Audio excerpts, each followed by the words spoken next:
Assalamualaikum warahmatullahi wabarakatuh. Halo, apa kabar semuanya? Berjumpa lagi di video pembelajaran Bahasa Indonesia bersama dengan Ibu Revi. Baik, pada video pembelajaran kali ini kita akan mempelajari terkait bab iklan, slogan, dan poster ya. Nah, materi apa saja yang akan kita bahas? Yuk, kita simak video berikut.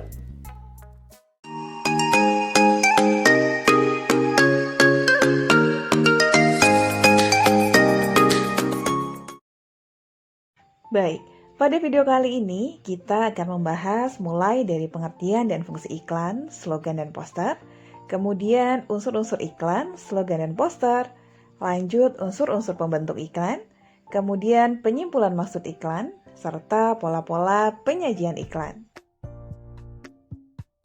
Baik, untuk pembahasan kita mulai dari pengertian dan fungsi iklan, slogan, dan poster ya. Yang pertama, kita mulai dari pengertian dan fungsi iklan. Seperti yang kalian lihat, iklan merupakan teks yang mendorong atau membujuk orang lain agar tertarik pada barang atau jasa yang ditawarkan.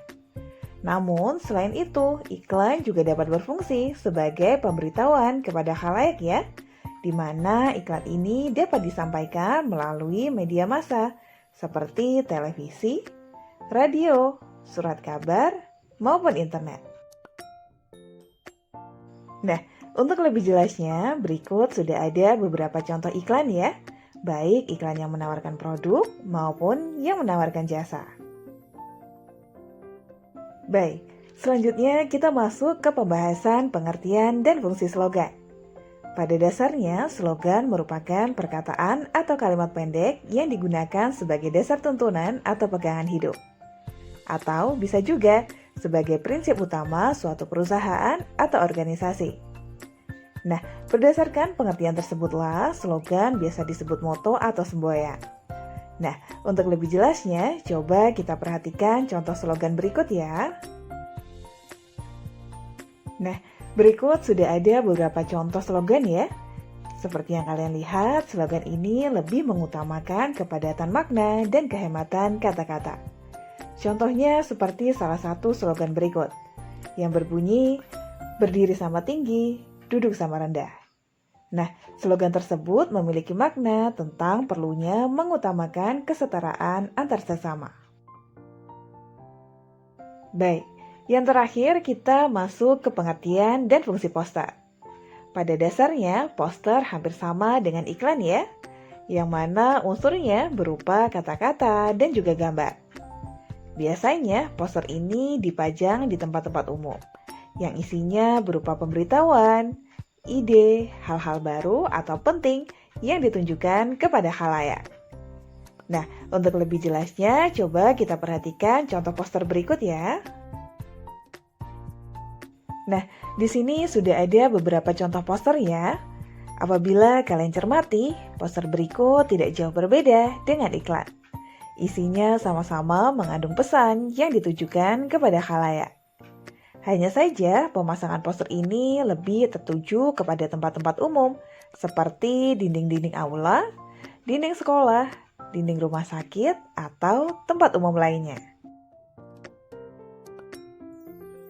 Baik, selanjutnya kita beralih ke pembahasan unsur-unsur iklan, slogan, dan poster. Nah, seperti yang sudah kita bahas sebelumnya ya, baik iklan, slogan, maupun poster, semuanya memiliki tujuan yang sama, yakni membujuk khalayak untuk berbuat sesuatu. Hanya saja ada unsur-unsur yang membedakan ketiga teks tersebut. Yang pertama iklan. Iklan ini memadukan antara unsur gambar, kata-kata, gerak, maupun suara. Karena seperti yang kalian ketahui, iklan ini salah satunya bisa ditampilkan di televisi, yang mana unsur seperti gambar, kata-kata, gerak, maupun suara tidak dapat dihilangkan ya. Selanjutnya adalah slogan. Seperti yang sudah kita bahas sebelumnya juga, slogan ini merupakan teks yang mengutamakan unsur kata-kata. Sedangkan untuk poster, lebih mengutamakan kekuatan gambar dan kata-kata. Baik, selanjutnya kita akan membahas terkait unsur-unsur pembentuk iklan. Nah, sebelumnya kita sudah membahas terkait unsur-unsur iklan, slogan, dan poster. Nah, selanjutnya kita akan lebih fokus ke bagian iklan, di mana kita akan memahami iklan secara lebih lengkap berdasarkan unsur-unsur pembentuknya. Di mana unsur-unsur pembentuk iklan yang pertama meliputi sumber. Sumber sendiri merupakan si pemasang iklan ya. Nah, pemasang iklan ini bisa perorangan atau perusahaan yang berinisiatif untuk mengiklankan produk atau jasa yang dimilikinya, serta bersedia untuk mengeluarkan dana dari aktivitas pemasangan iklan tersebut. Nah, selanjutnya adalah pesan. Pesan sendiri merupakan informasi yang disampaikan. Wujudnya bisa berupa pesan verbal maupun non-verbal. Nah, berikutnya adalah media. Media sendiri merupakan sarana yang digunakan. Misalnya media cetak, media elektronik, maupun sarana-sarana lainnya. Selanjutnya adalah penerima. Penerima ini bisa individu ataupun kelompok masyarakat ya, yang menjadi sasaran atau objek iklan. Unsur pembangun berikutnya adalah efek. Efek ini merupakan perubahan yang terjadi pada diri si penerima iklan. Baik itu dalam aspek sikap, pola pikir, perilaku, kebiasaan, maupun pola hidup. Sedangkan untuk unsur pembangun yang terakhir adalah umpan balik. Umpan balik ini bisa berupa tanggapan, reaksi, atau respon dari si penerima pesan.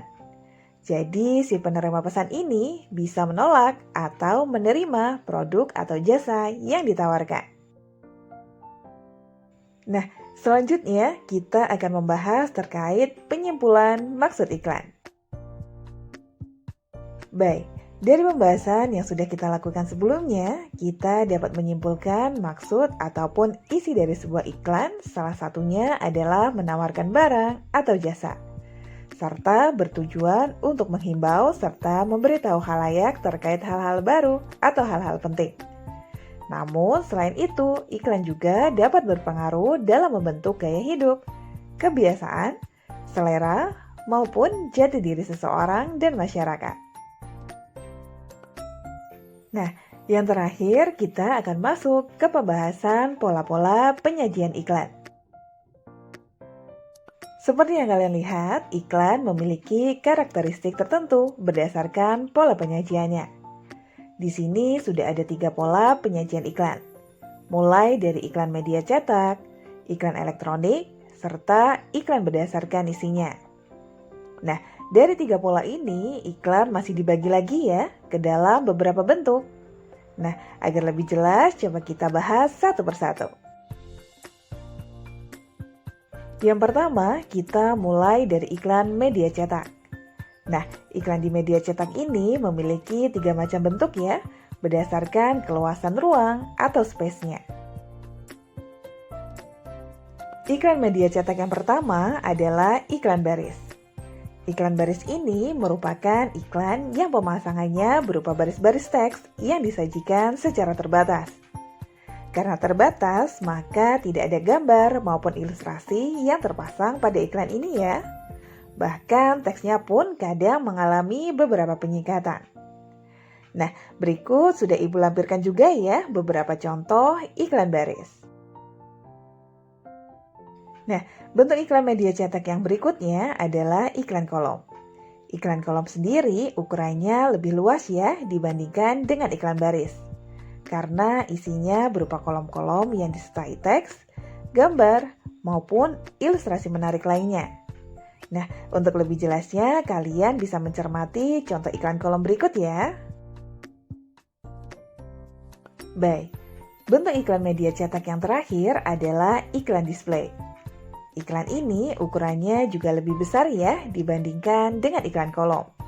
Karena isinya tidak hanya berupa kata-kata, namun juga berisi gambar, foto, atau media grafis lainnya.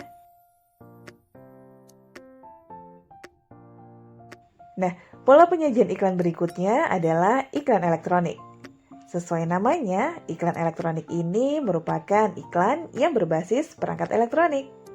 Adapun beberapa unsur yang mencakup iklan jenis ini. Yuk coba kita bahas satu persatu. Yang pertama adalah iklan televisi. Nah, Ibu rasa kalian sudah tidak asing lagi ya dengan iklan yang ditampilkan di televisi. Iklan jenis ini pada umumnya mengandung beberapa unsur mulai dari gambar, suara, dan gerak. Berikutnya adalah iklan radio. Sesuai dengan namanya, iklan jenis ini mengandalkan efek suara, baik berupa tuturan, musik, maupun bunyi-bunyi lainnya. Nah, bentuk iklan elektronik yang terakhir adalah iklan film. Iklan film ini tersaji dalam bentuk judul film ya. Biasanya iklan ini muncul sebelum film utama diputar. Contohnya seperti yang sudah Ibu lampirkan berikut. Baik, untuk pola penyajian iklan yang terakhir yakni berdasarkan isinya. Menurut isinya, iklan diklasifikasikan ke dalam 3 jenis. Nah, coba kita bahas satu persatu ya. Yang pertama adalah iklan pemberitahuan. Iklan jenis ini lebih terfokus pada kepentingan untuk memberitahu khalayak mengenai suatu hal, baik itu berupa peristiwa, keadaan, atau hal lainnya. Contohnya misal pemberitahuan tentang perpindahan alamat suatu perusahaan, atau bisa juga pemberitahuan lainnya sesuai dengan keadaan tertentu. Nah, yang selanjutnya adalah iklan layanan masyarakat. Iklan jenis ini bertujuan untuk memberikan penerangan atau penjelasan kepada masyarakat. Contohnya seperti iklan berikut, yakni iklan yang berisi imbauan untuk memakai masker. Nah, yang terakhir adalah iklan penawaran. Iklan jenis ini bertujuan untuk menawarkan produk atau jasa. Nah, contohnya seperti berikut ya. Untuk iklan penawaran bisa saja menawarkan produk atau jasa. Ada juga iklan yang menawarkan lowongan pekerjaan. Baik, demikian tadi untuk video pembelajaran kali ini. Semoga ilmu yang diberikan bermanfaat dan sampai jumpa di video pembelajaran selanjutnya. Wassalamualaikum warahmatullahi wabarakatuh.